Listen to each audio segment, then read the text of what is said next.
Buenos días. Quiero agradecer a los organizadores que me hayan invitado a estar aquí, a participar, a José María en primer lugar, y a todo el grupo, a participar en estas sesiones y a confiarme inmerecidamente este acto, esta conferencia, por la cual estoy en todo caso muy agradecido y muy honrado. También agradecer las palabras de Matilde, ¿no?, en mi presentación. Entre finales, voy a ir ateniéndome al texto para tratar de ajustarme el tiempo, pero seguro que va a haber posibilidad de extender un poco los comentarios. Entre finales de mayo y comienzos de junio de 1808, en el curso de 2 semanas, se sucedieron en Valencia varios episodios cuyo protagonismo correspondió a la multitud. Multitud, en mi expresión, no me repetiré, pero siempre va entrecomillados. Es un concepto que trataremos de ir desgranando. Primero fue una reunión el 23 de mayo en la Plaza de la Compañía, de espaldas a la Plaza del Mercado, territorio popular por excelencia. El tumulto fue ganando tamaño y se dirigió a los espacios de configuración del poder social y político, las plazas de Santo Domingo y el Llano del Real. En esta última, los concentrados, miles de hombres, según el escrito remitido por las autoridades en la noche de ese mismo día al Consejo de Castilla, reclamaron ante el Real Acuerdo, convocado en el Palacio Real bajo la presidencia del Capitán General, que se declarase la guerra a Francia y se ordenara el alistamiento general. Esa multitud estaba formada por individuos de todas las posiciones. Predominaban entre ellos los artesanos urbanos y los labradores que se hallaban en la ciudad en el momento de recibirse las noticias de las abdicaciones reales. De forma accidental, señalaron como su representante a un clérigo franciscano, Juan Rico, que se le reveló como hombre de confianza al intermediar entre los tumultuados cuando pretendían acceder a la armería situada en la Ciudadela, el principal cuartel y baluarte de la ciudad. La actitud amenazante fue aprovechada por un grupo que conspiraba para hacerse con el poder e imponer la formación de la Junta Suprema de Gobierno, de una Junta Suprema de Gobierno. Con el auxilio de esa multitud, los segundos se apoderaron de la Ciudadela, la principal fortaleza, como decía, y acuartelamiento de la ciudad. A continuación, Rico y el abogado Manuel Cortés, presentándose como representantes del pueblo ante las autoridades que se hallaban reunidas en el Palacio Real, exigieron la formación de una Junta Suprema de Gobierno del Reino de Valencia y incluía al capitán general, al arzobispo, al corregidor intendente, que era muy aborrecido en ese momento, y a todos los brazos, también al comercio y a los artesanos, que era un elemento novedoso. En contraste con estos primeros días, iniciados los acontecimientos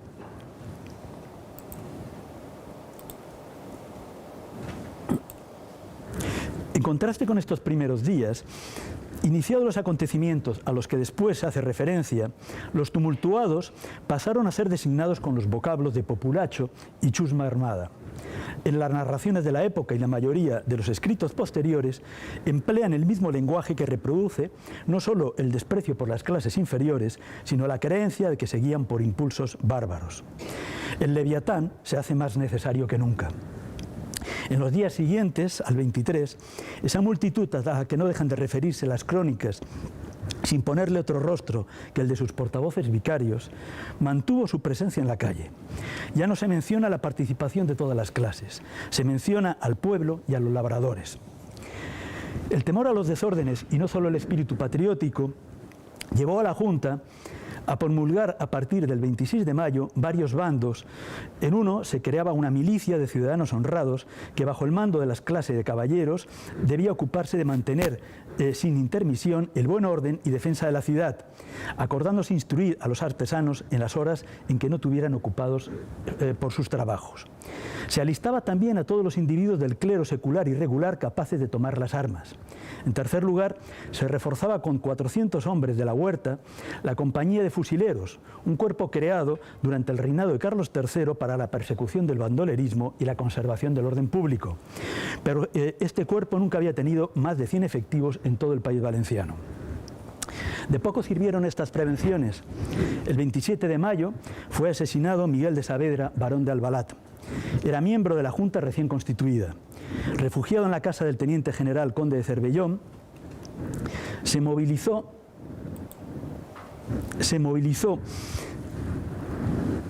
para su protección a 200 soldados y a 100 hombres de la partida armada formado en esos días, pero la mitad de los primeros y todos los segundos anunciaron que negarían obediencia si no se entregaba al pueblo a quien se tenía por traidor.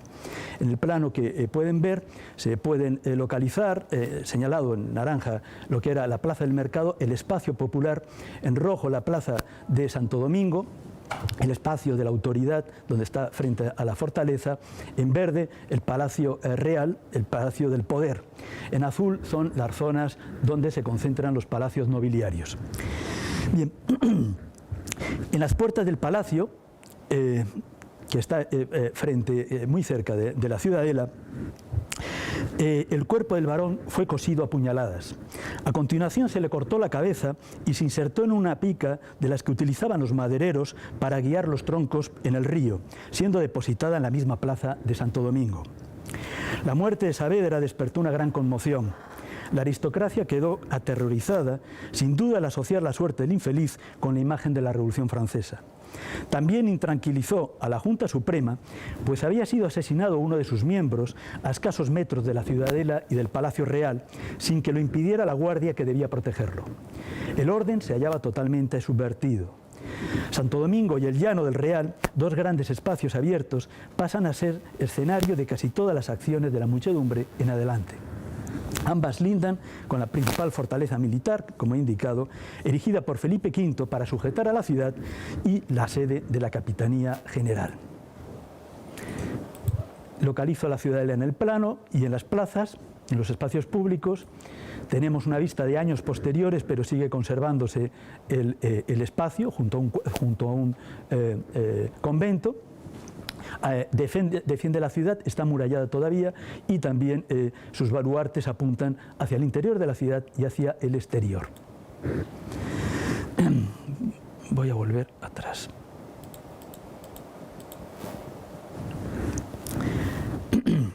En los días siguientes se acordó agrupar en la ciudadela a los franceses residentes en la ciudad. Al atardecer del día 5, una muchedumbre ingresó en este edificio, se hizo con su control y solicitó a gritos que se diera muerte a los franceses, después de que se hubiera difundido que pensaban escapar. Las voces se confundían con aquellas que acusaban a la Junta de estar llena de traidores dispuestos a entregar la ciudad. En la noche cerrada y durante la madrugada del día 6, fueron acuchillados 2 centenares de franceses en sus celdas y salas del acuartelamiento. A los 143 que permanecían con vida, se les facilitó la salida por una puerta que llevaba fuera de las murallas, supuestamente con el fin de ponerlos a salvo. A la altura de la Plaza de Toros volvieron a caer sobre ellos los puñales y se dio muerte a todos. Los ejecutores se desparramaron por la ciudad y a lo largo de la jornada siguiente persiguieron a otros que se habían librado de la detención. En la ciudad de Segorbe se dio muerte por degüello a otros 36 que habían sido confinados. En total, en algo menos de 2 días, fueron masacrados unos 400 franceses. De todos los reclusos, no quedaron con vida más de 12 o 13. Fue el mayor acto de violencia perpetrado en España contra no combatientes en 5 años de guerra. Sabemos que los fallecidos eran varones de diferente edad, comerciantes unos, empleados y criados de los anteriores los otros. Puesto que no se incoó un expediente para identificar a las víctimas, resultan no menos anónimas que sus verdugos, aunque a diferencia de estos es posible reconstruir sus perfiles. No lo voy a hacer aquí. La multitud enfurecida, identificada como labradores amotinados de la huerta, carece de rostro, lo cual no significa que no se conocieran entre ellos. El anonimato, en este caso, solo es desconocimiento del observador. Aparentemente tampoco tienen líderes salidos de sus filas. El relato los presenta desprovistos de objetivos propios.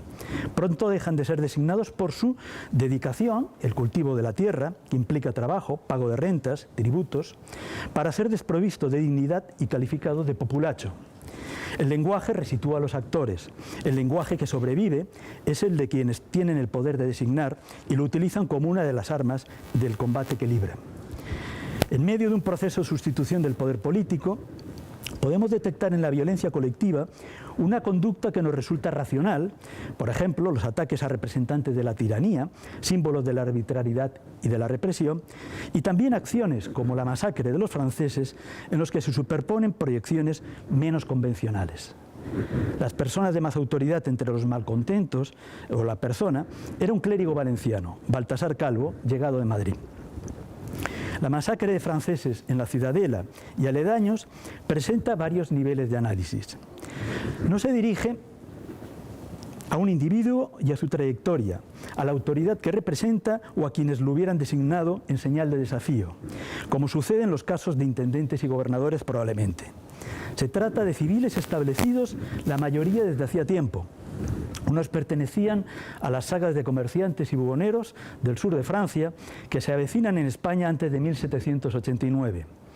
En 1808, en numerosas ciudades se sigue la misma práctica de recluirlos sin que fuera objeto de violencia, excepto en un par de casos y siempre en casos individuales. Hay 2 muertos también de los franceses recluidos en 2 poblaciones. En España, un bando de la Junta los autorizó a conservar sus bienes, que no eran escasos, pues la nación de franceses en el Reino de Valencia era próspera. Predominan los comerciantes y artesanos y hay prestamistas entre los primeros. Como el resto del comercio, se habían beneficiado del alza de los precios y de la especulación que caracteriza el periodo de 1793 a 1808. 15 años que me parecen clave para entender los episodios también de violencia del año 8, a los que ya me referí en el libro al que antes Matilde hacía referencia, de Bicentenarios de Libertad, porque bascula sobre ambos lados del imperio, ¿no? Seguimos concibiendo España casi como un Estado-nación en la época, cuando es un imperio, y en este caso la estructura de poder tiene una distribución atlántica y podemos observar comportamientos semejantes, muy semejantes, en años parecidos en otros lugares de la monarquía. Para el caso de América, incluso anticipados unos 10 años antes, al año 93. No me extenderé aquí en ello. La animadversión se acumula durante 3 lustros, pero solo en Valencia la actitud antifrancesa da lugar a una matanza de grandes proporciones. La Junta no dispuso de intervención de la fuerza en ningún momento, ya que los soldados se negaban a disparar contra los ocupantes de la Ciudadela. Esta pasividad evidencia que muchos soldados habían tomado a Calvo por representante del pueblo, cualquier cosa que eso significara. Después de la matanza, se persuadió al canónigo para que se integrase en la Junta y, tras caer en el engaño, fue apresado. A continuación, comenzó a desplegarse un plan dirigido a terminar con los revoltosos antes que a castigar a los culpables que se podían realmente identificar como tales. Se delegó en el alcalde del crimen y en 2 magistrados la causa contra Calvo, formándose un tribunal que se llamó de Protección y Seguridad Pública. El agitador fue considerado instigador de los asesinatos. Textualmente, dirá la Junta en una proclama: un solo hombre es el verdadero reo de tantos crímenes. Esa línea se mantuvo en lugar de criminalizar al pueblo, algo difícil de concretar y hasta temerario en la situación de 1808, sin tropas y con el ejército en proceso de reorganización. El auto acusatorio, una vez elaborado por estos magistrados, fue suscrito por la Junta Suprema. Es la Junta Suprema la que condena, siendo ratificada la pena de muerte a garrote para Calvo. La sentencia se ejecutó el 4 de julio en la cárcel del Santo Oficio. El cadáver a continuación fue expuesto durante unas horas en la plaza de Santo Domingo. Aquí tienen el perfil de la Ciudadela, lo que es la Ciudadela, y ahora me referiré a estas ejecuciones. En los meses siguientes fueron detenidos unos 300 individuos, ajusticiados todos ellos en las cárceles a medida que eran apresados, prescindiendo de juicio y de cualquier formalidad legal. 22 fueron ejecutados en Sagunto como responsables de las muertes habidas en Segorbe. Después de ejecutados, los cadáveres eran llevados a la horca que se instaló en la plaza de Santo Domingo. Así aparecieron entre el 9 de julio al menos hasta el 26 de septiembre.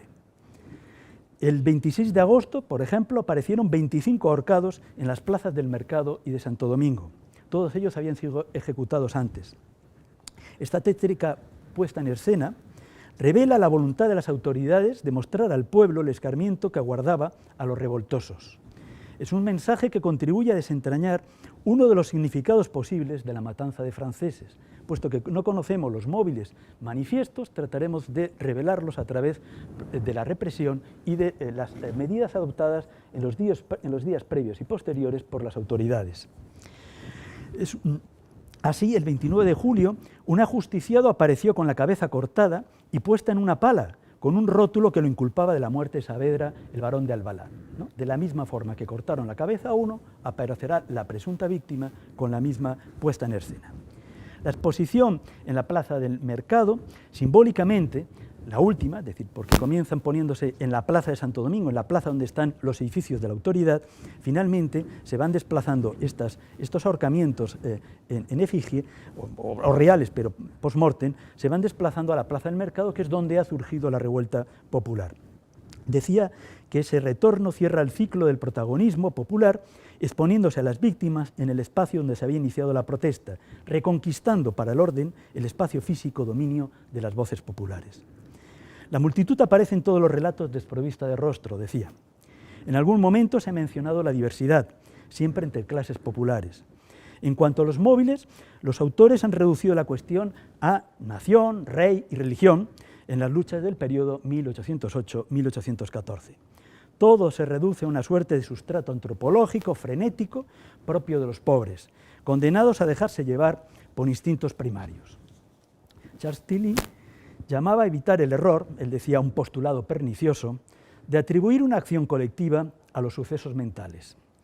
Quienes perpetran las muertes de los franceses no se detienen ante la invocación de los clérigos que procuran detenerlos. En esa noche de horror hay un número de religiosos que acuden a la ciudadela para interponerse entre los verdugos y las víctimas, y son amenazadas de muerte exactamente igual por el cuchillo de estos labradores. Los amenazan con matarlos. La defensa de la religión se convierte entonces en un argumento banal, cuando la misma vida de los religiosos es amenazada de forma directa. Tratemos de visualizar algo mejor a los movilizados. Los relatos de los contemporáneos mencionan en la movilización de los días de mayo a una multitud. Hay artesanos y menestrales entre ellos. La industria tradicional de la ciudad es la seda. Los artesanos son los velluters, los que trabajan el capullo de la seda. En 1786, antes de iniciarse su declive, la seda da empleo a unos 8.000 operarios y a mujeres en labores auxiliares. Supone el 10% de la población total de la ciudad e implica aproximadamente a 1 de cada 4 hogares. Las guerras hispano-británicas, desde 1796, empeoran su situación. Los trabajadores desocupados, que ya son la mitad a principios del siglo XIX, son considerados en los documentos como población peligrosa. Hasta 1806 son atendidos por una junta de beneficencia creada en esos años que proporciona 443 raciones diarias.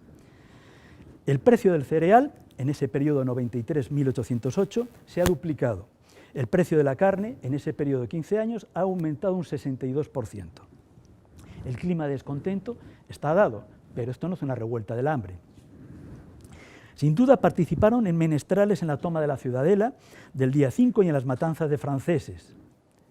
Aquí tienen el plano que más o menos registra dentro de lo que es la ciudad el barrio de estos artesanos. Viene a ser una quinta parte del espacio urbano. Bien, decía que no solo participan menestrales en la toma de la Ciudadela y en la matanza de franceses, aparecen también entre los cadáveres ahorcados de la plaza del Mercado. El protagonismo, sin embargo, señala sobre todo a los labradores, cualquier cosa que signifique eso, y a ello me voy a dedicar en los minutos siguientes. La ciudad de Valencia estaba organizada en 4 cuarteles urbanos, que es la ciudad intramuros. Conserva sus murallas medievales hasta 1865, que cierran sus puertas con el toque de ánimas cada día. Los labradores residen en los distritos rurales. Los distritos rurales son los 4 que aparecen en azul en el plano. Y también en una serie de pueblos que se desparraman por la Vega. Es una zona densamente poblada, muy densamente poblada. Los principales los he marcado en naranja. En su inmensa mayoría, estos labradores son censatarios, anfiteutas y arrendatarios. La propiedad, el dominio directo, pertenece a nobles, caballeros, órdenes religiosas y clérigos, a comerciantes que radican en la ciudad intramuros, a donde acuden los primeros a vender sus frutos y a proveerse de mercancías, además de acudir a pagar las rentas y diezmos y a ofrecer las primicias. A esas alturas hay también un proceso de diferenciación social entre los propios enfiteutas, no es una unidad. Hay dominios útiles que han sido comprados en el siglo XVIII por inversores de la ciudad para a continuación dar la tierra en arrendamiento a un labrador, y por lo tanto hay una subenfiteusis o un arrendamiento que depende de un enfiteuta que ya vive en la ciudad y que es un rentista. La inversión en este caso está guiada por una mayor ganancia, por el ansia de una mayor ganancia, en lugar de ser un mecanismo que garantiza una renta, con lo cual las condiciones del campesino empeoran. La conservación del cinturón defensivo se explica por esta dicotomía y por la tensión de las relaciones sociales. El descontento de los labradores se expresó desde el primer día en las vías públicas, de sus espacios habituales en torno a la plaza del mercado, y los barrios de artesanos se desplazan a dos grandes entornos enmarcados por la Ciudadela y el convento de Santo Domingo, frente a un barrio donde abundan los palacios nobiliarios, y al llano del Real, a las puertas del Palacio Real, sede de la Capitanía y de la Audiencia. El temor de los de arriba al desorden de los de abajo preside casi todas las disposiciones de la Junta de Desoconstitución, que era el punto donde decía que me iba a dedicar también, para tratar de ver a través de las disposiciones qué prevención tienen, qué temores expresan, qué medidas adoptan, para tratar de definir también el sujeto social que se está movilizando. La Junta afirmó hallarse dispuesta a escuchar las quejas, sin que se indiquen cuáles son y quiénes las expresan. Un decreto del 28 de mayo, unos días antes de que se produzcan estas muertes, abole el impuesto sobre el pan y el vino, y se infiere que la supresión mencionada había sido una petición de la multitud. La Junta, en un balance que realiza en agosto, cuando ya ha iniciado las labores de represión, explica que además había dictado, textual, la abolición del treinteno sobre los frutos que no diezman, la cesación de las enajenaciones de los bienes de obras pías, las medidas acordadas en favor de los vales reales, las asignaciones señaladas a los huérfanos y viudas que mueren en los combates y las indemnizaciones acordadas a los vecinos honrados de los pueblos del reino a quienes había arruinado la funesta invasión de los franceses. Fin de la cita. La protesta parece dotarse de significado entre una crisis de subsistencia y el hundimiento de la autoridad tradicional, que es percibida como traidora al pueblo. Otro decreto, de 4 de junio, víspera de la masacre de los franceses, menciona los excesos, y es también textual, excesos que se observan en los últimos días. Todavía no ha empezado el desorden mayor, ¿no? El asalto a la ciudadela desordenado y las ejecuciones. Decía que en víspera de esa fecha se mencionan los excesos que se observan en los últimos días cometidos por una multitud de desalmados que quieren perturbar el orden. Eran gentes, continúa, cita, que violentan, saquean y ofenden a los habitantes honorables en sus domicilios y por la calle, sobre todo a las patrullas de monjes, de nobles y personas particulares. Fin de la cita. La autoridad está enumerando a las clases privilegiadas que son objeto de acoso en la vía pública que ha dejado de pertenecerles.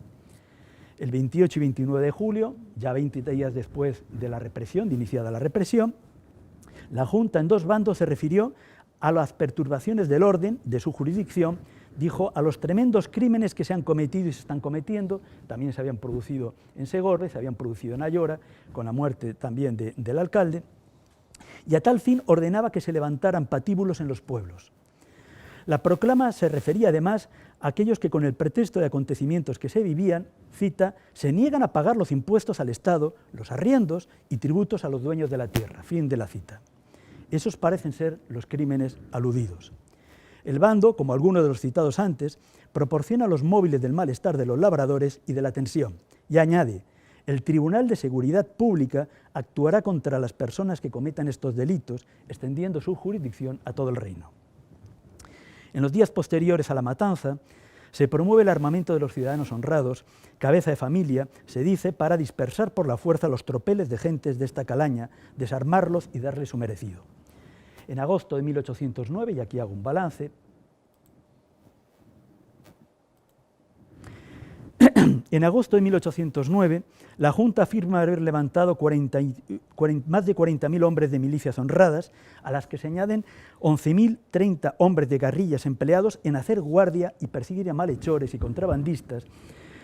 Ha contribuido con cerca de 47.000 soldados en los sucesivos alistamientos. Es decir, con unos 900.000 habitantes en el reino, ha puesto en armas a cerca de 100.000 personas, 1 de cada 9 personas. Son 3 de cada 4 varones entre 16 y 40 años, o 1 de cada 2 entre 14 y 50 años, si cruzamos los datos con los censos o los padrones que disponemos para la época. Es decir, la población ha sido totalmente militarizada, sujeta a fuero militar, sujeta a autoridad, y es la forma de que desaparezca su voz, desaparezca su posibilidad de expresión. Esta es la parte de la historia de la Guerra de Independencia no contada, es decir, porque ocurre también, si vemos algunos de los decretos de la Junta Central, en el año 9 prohíbe las reuniones de vecinos en las calles y en los pueblos del reino, básicamente referido a La Mancha, pero se está refiriendo al territorio sobre el cual tiene todavía alguna autoridad. Los documentos oficiales introducen sentido y racionalidad en la actuación popular, desencadenada en mayo y junio, incluso a la protesta que se ha extendido desde la abdicación de marzo. Desacredita el móvil único, preferente, patriótico y religioso. Las clases sociales se hacen presentes en medio del alboroto. Pan, vino, impuestos, treintenos, rentas, desamortización, son cuestiones concretas, son cuestiones de comer y vivir. Explican el trasfondo social del malestar y de la protesta, pero con todo ello no restituyen la lógica a las jornadas de terror de los días 5 y 6 de junio y la muerte de 400 civiles desarmados. Existe una lógica en el ajusticiamiento de autoridades del antiguo régimen, asociados a la tiranía, como antes decía, pero en Valencia se dejó registro también de una proposición hecha en la reunión preparatoria de la formación de la Junta Suprema. En aquella Junta, el abogado Cortés, al que antes he hecho referencia, que es uno de los que propone quiénes deben de constituir la Junta, según registró el padre Rico, que es esa autoridad electa por la multitud, interrumpió a los presentes y dijo que ante todas las cosas era prender y degollar a todos los magistrados, en referencia a los miembros de la audiencia, el capitán general, el intendente y demás autoridades. Y por lo tanto, la primera invocación a la utilización de la violencia contra autoridades surgió de un abogado que además es influyente en el momento. No se ejecutaría nunca a estas autoridades, pero sí se trasladó, en cualquier caso, la violencia, la lógica se subvierte y acaba desplazándose a otros objetivos.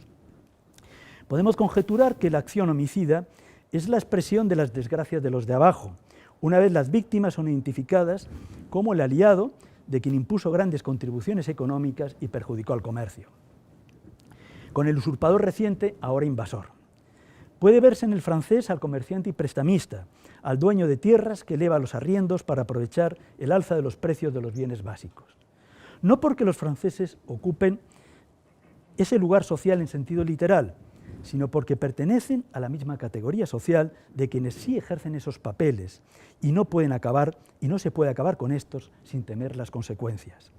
Entonces amenaza una suerte de venganza social, pero amenaza también una figura interpuesta para esta venganza social. La muerte del francés, convertido en enemigo de la patria, se cree que en estos días pueden llegar 30.000 soldados en la invasión, ofrece la impunidad como recompensa. Al menos así lo creen quienes durante 24 horas son dueños de la situación. Otra consideración, en los días que transcurren entre el 23 de mayo, las primeras movilizaciones que piden junta, y el 5 de junio, las masacres, el poder se desvanece en tanto fuerza de contención. El poder tradicional, pues el nuevo poder aparece disperso, repartido detrás de diversas ideas sobre cómo actuar y solo queda reagrupado con la acción de la Junta que reconstruye con cuerpos armados a los que ha restituido jerarquías, vínculos de clase y función coercitiva. Es entonces cuando realmente vemos de nuevo un poder. Hasta entonces solo hay una amenaza. Desde marzo, los tumultuarios se encuentran deslegitimando a la autoridad establecida.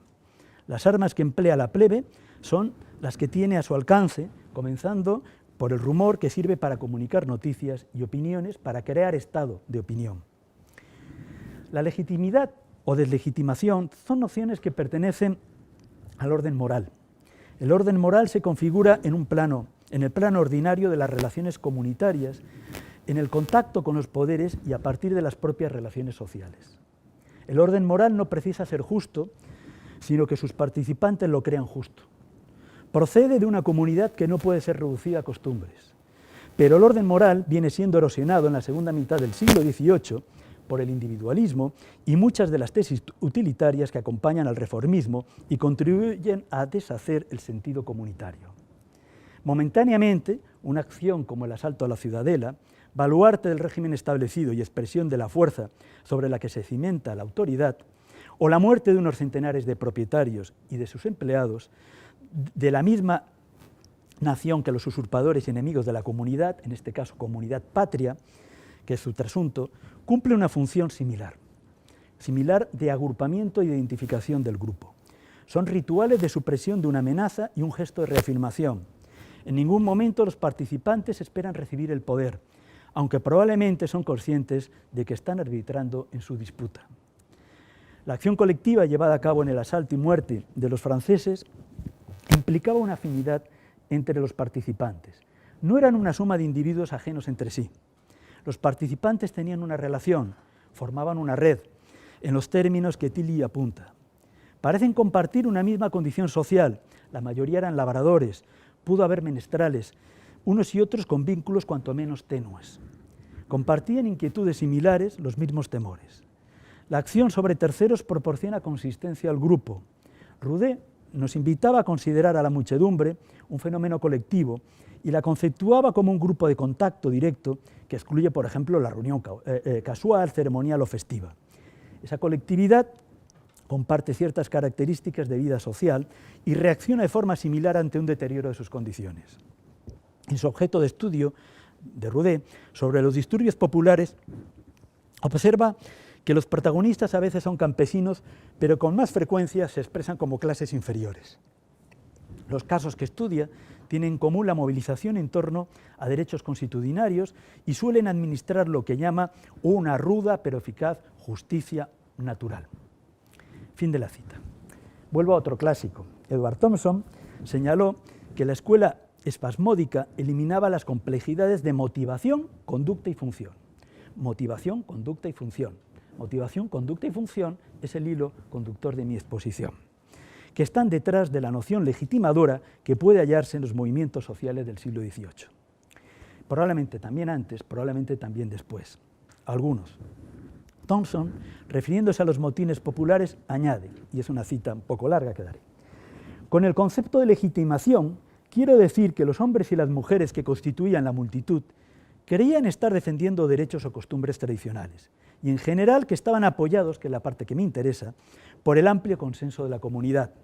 En ocasiones este consenso popular se veía confirmado por una cierta tolerancia por parte de las autoridades, pero en la mayoría de los casos el consenso era tan marcado y enérgico que anulaba las motivaciones de temor o de deferencia. Fin de la cita. En el caso que observamos de 1808, la multitud la forman en gran medida labradores, pero con ellos hay otros miembros de ese pueblo menudo de la ciudad. De los datos que trascienden se percibe también que esa multitud, incluso en su expresión más violenta, se cree apoyada por un consenso de la comunidad, hasta el punto de ignorar las advertencias de una autoridad débil frente a una autoridad emergente que parece consecuente con el referido consenso, el padre Calvo, que acaba ejecutado. La acción violenta, que se cree impune, acción colectiva que no demanda, sino que se dirige contra el que es o ha sido construido como un enemigo y causante de sus desgracias, no es nueva. En un mundo trastornado, el que se ofrece como escenario en el que ensayar la escritura de un guión inédito, por un momento, colectivamente, la justicia se encuentra en manos de los desposeídos, que transgreden todas las normas y, a la vez que acaban con un enemigo asequible, entendiendo que obran como haría cualquier patriota sin incurrir en un delito, se envía un mensaje a poderosos, propietarios y especuladores, el alter ego social de las víctimas, sobre lo que no estaba dispuesto a que permaneciera por más tiempo.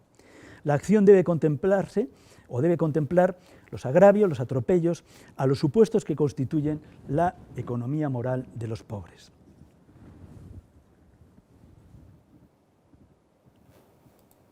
Un momento.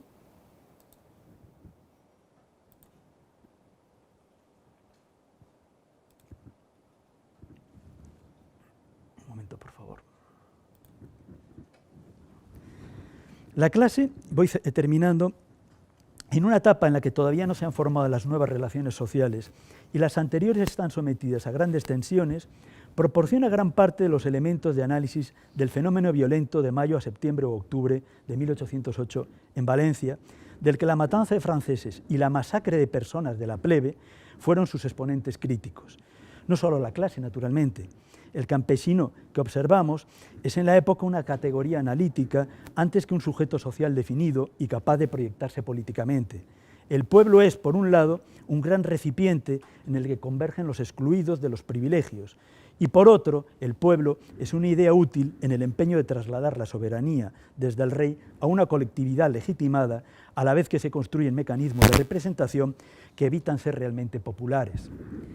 Ese pueblo bajo, pueblo menudo, labradores y en menor medida artesanos, quizá o muy probablemente desclasados estos últimos, asumen una idea de justicia inmediata que bebe de los restos de una identidad colectiva erosionada en la que es discutida la noción de autoridad en sus respectivos grados, la autoridad política desde el 23 de mayo, la gubernativa que refrena las demandas del pueblo en los días siguientes. En la noche del 5 de junio y la mañana del día 6, mientras daban muerte a varios centenares de propietarios y de sus servidores, el poder, expresado de forma concluyente, estaba en manos de una pequeña multitud que quería actuar con rectitud y gozar del consenso popular bajo el amparo exaltado del patriotismo. Muchas gracias.